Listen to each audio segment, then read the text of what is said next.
Behind the Shades.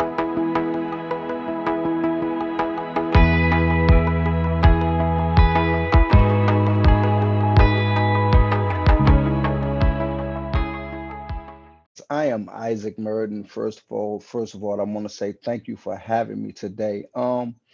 First of all, I can be located on YouTube on the Isaac Murden Network. And if you guys have Podbean, you can reach me at imurd96.podbean.com. That is my podcast called The Den. It's Stories for the Soul. First of all, I'm a father of four. I'm currently from Washington, D.C.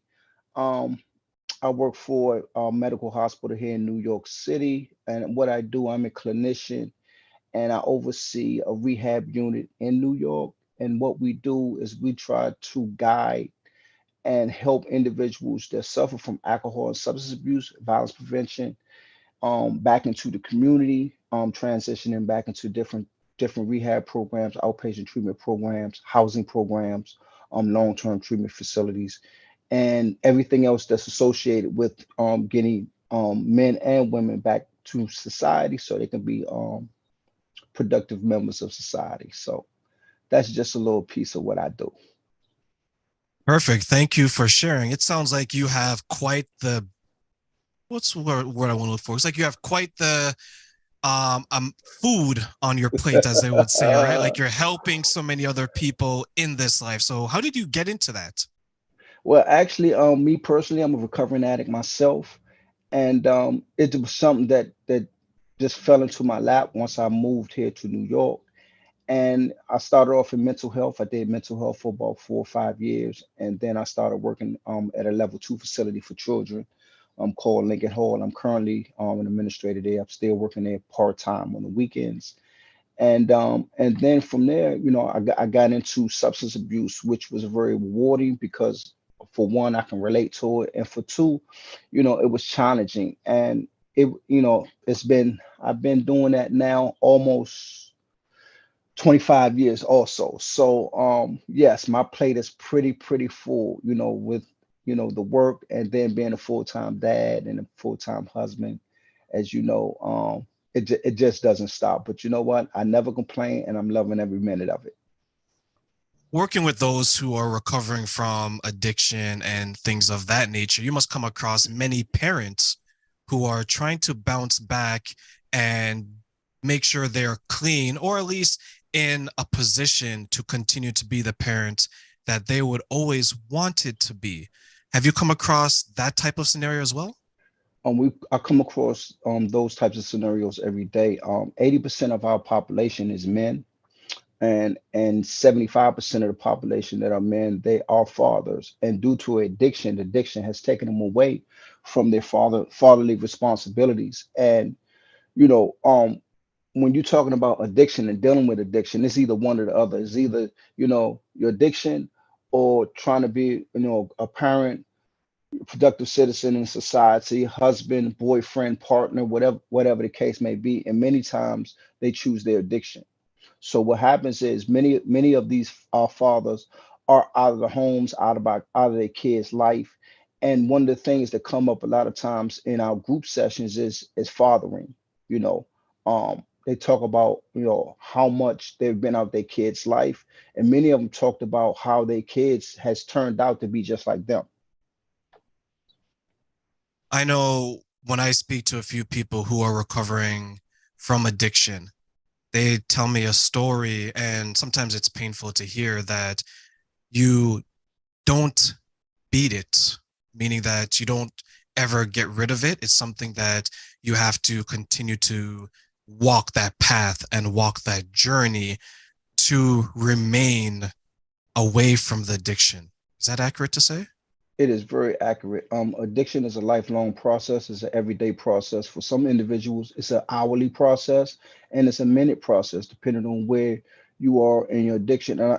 One thing I express when I talk to my guys, I say, the longer that you're clean, the harder you have to fight, because you're only a one decision away. It's only one decision, and that one decision can ruin the rest of your life, because addiction is mean. It has no friends, it has no love for you. You know, the ultimate goal for addiction is to dominate, persecute, and, you know, last but not least, kill you. That must be a tough path to walk, not only for yourself because you're recovering from it, but you're also helping others because there's probably people out there who are thinking, I can't ever be in a position where I would choose something else over my children.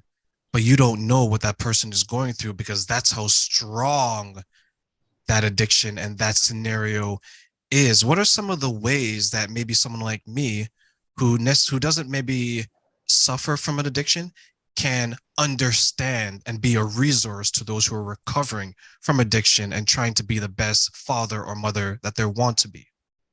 You know, you could keep it really simple. Just use your life experiences. Talk about, you know, some of your personal struggles, because just because you're not a victim of addiction, you most definitely can teach somebody, you know, how to live life on tie life terms. And really, that's where it starts. Most of our men, you know, that are suffering from addiction, they also have childhood trauma. You know, they suffer from different, not just childhood trauma, but different types of trauma. They've been physically and emotionally abused. Some has been sexually abused. And so, you know, as men, you know, we're very prideful. So it's like, I'm not going to talk about that. So what happens is that they stuff it and it sits in the pit of their belly, and they don't have the self-confidence and they don't trust. So what happens, a lot of them turn to the disease of addiction just to try to deal with the excess of trauma that they go through. And that's just one level of it. What are some of the other ways that fathers, particularly, are trying to fight against when it comes to the issues and maybe some of the stigma of raising good children as a father? You know, when it comes to addiction and fatherhood and the stigmas that come along with being a good fatherhood in that same realm, you can't worry about the stigmas. The one thing I always say, it takes work, and it takes vulnerability, and it takes resources, and having a network, and having people in your life that, you know what, you can pick up the phone and that you can call and you can talk to, and you can express to whoever is in your network what's going on, how you feeling, and you can get some comparable, if some suggestions and some tough love, because it is not easy. You know, being a father myself of four, my first three kids, due to my addiction, I wasn't in their life. So, you know, I tell people all the time, you know, the Lord gave me one more chance. I have a 22-year-old at home, and, you know, when he was born, the one thing that I knew that I hadn't acquired was the skills to be a father. So, you know, I just asked the Lord to give me the strength and allow me to let this little boy, this brand new baby into the world, teach me how to be a father. And I worked on it. And in that process, you know, working on trying to rebuild relationships that were torn because of your addiction, because of your absence, it takes work. And sometimes you have to go through that pain and that misery. You're gonna have to look at it in the face, and you're gonna have to deal with it the way that it is.